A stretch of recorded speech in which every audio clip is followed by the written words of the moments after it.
महादेव दोस्तों, कैसे हो आप सब।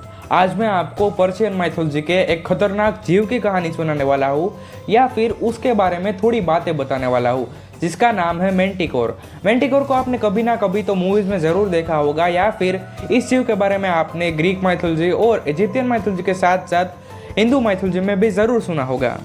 इजिप्टियन माइथोलॉजी के हिसाब से मेंटिकोर को स्फिंक्स के नाम से भी जाना जाता है और उसका शरीर एक शेर की तरह और मुंह एक आदमी की तरह दिखाया गया है।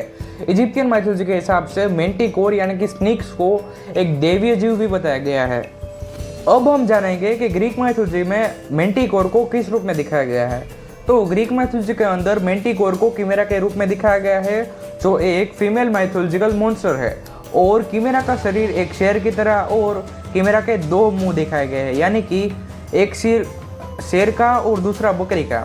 किमेरा के शरीर में नुकीले ड्रैगन के पंख और पूंछ की जगह ड्रैगन का सिर भी लगा हुआ है और ग्रीक माइथोलॉजी के हिसाब से किमेरा को बुराई का प्रतीक भी माना गया है। ये तो थी मेंटिकोर की बाहरी बातें कि दूसरी सभी माइथोलॉजी के अंदर मेंटिकोर को किस रूप में दिखाया गया है।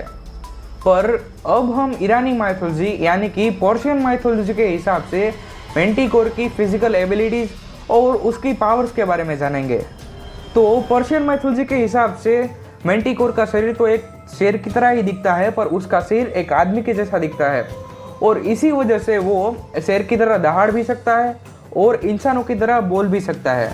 और इसके मुंह के ऊपर के और नीचे के दोनों जबड़ों में दांत की 3-3 लाइंस होती है, जिसकी वजह से वो अपने शिकार को तो आसानी से मार ही सकता है, पर वो अपने शिकार की आखिरी निशानी तक नहीं छोड़ता, यानी कि वो अपने शिकार को हड्डियों समेत चबा जाता है।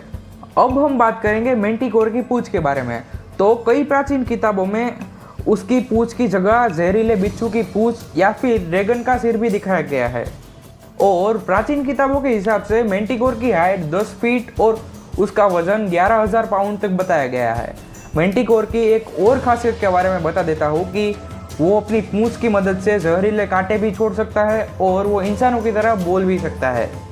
ईरान के जंगलों में और भारतीय जंगलों में रहने वाले कुछ कबीले के लोगों ने मेंटिकोर को देखने का दावा भी किया था। उन्होंने अपनी बातों में कहा था कि जंगलों में रहने वाला और रात के समय दिखने वाला ये जीव बहुत ही ज़्यादा खतरनाक, भयानक और विशालकाय दिखता था।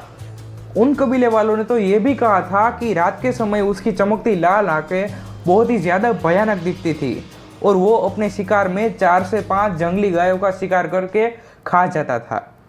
तो दोस्तों, ये थी मेंटिकोर के बारे में थोड़ी सी इन्फॉर्मेशन। अगर आपको एनिमे कंटेंट, हॉलीवुड इन्फॉर्मेशन के शॉर्ट्स अच्छे लगते हैं तो आप मेरी दूसरी चैनल शॉर्ट्स मूवी आइजन को भी विजिट कर सकते हो।